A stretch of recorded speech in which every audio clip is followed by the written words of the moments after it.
Good morning to all the respected judges. It is truly an honor to be presenting our work at the AIOS, the first virtual AIOS. Without further ado, I'll start my talk. Are my slides visible? I'm audible? Yes, yes. So today I want to talk about something which has really taken over our lives for the last 2 years. It's changed the way we function in every aspect of our life, be it a medical professional or a normal person, in any aspect of our daily living. So when we are looking at the SARS-CoV-2, we're always trying to figure out if there is any way to, stop this disease, stop it, prevent ourselves from getting it, if we get it, to treat it.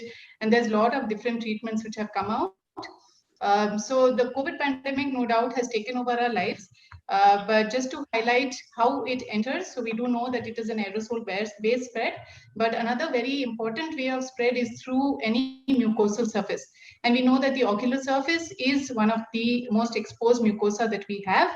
The reason that it is very easily accessible is that it contains these very important receptors, which are the ACE2 receptor, the cathepsin L, which is one of the primers for its integration, and the TIMP-SS2 receptor. So if we are looking at any way of trying to prevent the virus from entering our body, we can try to look at how these receptors act and how our body responds to the virus, the immune system. So there's a lot of work which has been done in the lung diseases and the pulmonology aspect, but nothing from the eye aspect, the ocular surface aspect, and that's what we wanted to do. Sometime back, we had published this work on possible ways of trying to, prevent the viral transmission from the ocular surface. So we went one step ahead to try and do this as an experiment in the lab. So the key players in our fight against the SARS-CoV-2 virus are the receptors on the ocular surface, which are important for the entry and the priming of the virus. And as I mentioned, those are the ACE2, the TIMP, and the cathepsin L. The other aspect we look at is how our body responds to the virus entry, and that is the host response. And two very important things there are the interferons, which we know are part of our inflammatory markers, and the MX1, MXA, which have been found across various viral diseases to be part of the interferon-induced fighting mechanisms for the virus. So if we have a lot of receptors for the virus to join and enter the ocular surface, that also will make us more susceptible. If we have a very poor response to fight it, that also would make it very more susceptible. So the aim of the study was to study the expression of the cellular genes needed for the SARS-CoV-2 virus for infection and the host protective response on the ocular surface. And through this, try and possible topical targets. We already know there is a vaccine, there are various medications. Can we also prevent it at the ocular surface? So coming to the methods, it was a cross-sectional experimental study. We had taken ethics committee clearance. Full globes were collected during the routine eye collection. These were globes which are deemed not fit for transplantation. All routine precautions when it comes to indications, contraindications for the eye collection were maintained. There were certified non-COVID deaths from home-based eye collection. Main sterility and aseptic precautions were maintained, and 5 eyeballs were included. These eyeballs were then dissected layer by layer, and I was part of the team, and we literally took from the epithelium, stroma, endothelium, of every layer possible, 14 to 16 layers, dyed down to the retina and choroid. And this was stored at -80 and then taken to the lab.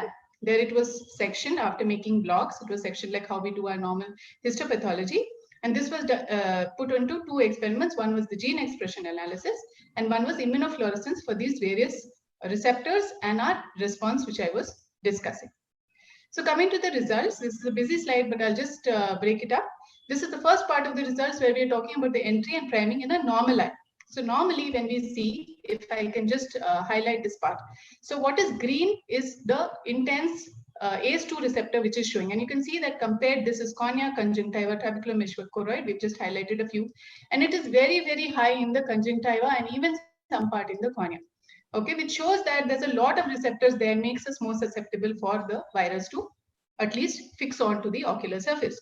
On the left side, you can also see that across the different layers, the RP, retina, trab, limbus, epithelium, we've compared to the primary lung epithelium, the ACE2 receptor and the TIMP are much higher in response. So there's an amplification of these receptors on the surface.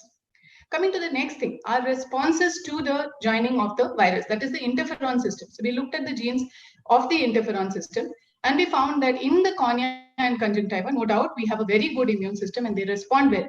But the MX1, which is part of our protective mechanism, was low in the ocular surface compared to the primary lung epithelial tissues. So again, that makes us a little more susceptible. The third aspect of our analysis, looking at what is the difference between normal to those eyes who have COVID. So if you remember, I said this was COVID non-certified, non-COVID deaths. But what was surprising that even among we take an RT-PCR swab for every person whom we collect eye for. And among that, we found that some came as RT-PCR positive, even though it was put as a non-COVID death. So we used that eye and we found that in this, if you see the cornea of the control eye, the COVID positive and a person who had a history of COVID more than 2 months back. And compared to the normal conjunctiva, where you can see that this green part is the response of our body to the immune mechanism. In a patient who has COVID positive, that immune system is completely wiped out. There's no green visible there. That's no MXA at all. And once it's recovered, it starts coming back, but still much, much lower. So the immunofluorescence shows that ACE2 localization is there in the infected and the recovery eyes, but the MXA in the infected eyes is totally deficient, which proves that definitely something is going on the ocular surface. The same for the TIMP, which is a primer for the, I'll just sum up. Primer for our the virus to attach. So what we knew is that the ocular surface and conjunctiva is a potential route for viral entry, no doubt. What this study adds is how the actual distribution of these various access genes and how our immune responses. Expression of the genes across the various tissues as compared to normal versus a COVID tissue. And we also experimentally checked that trehalose does enhance the interferon response of our body, and therefore it may be able to, maybe use it, even betadine, maybe we can use it as a potential prevention or therapeutic strategy. So repurposing medications may help us fight this emergent problem. Thank you very much for a patient listening.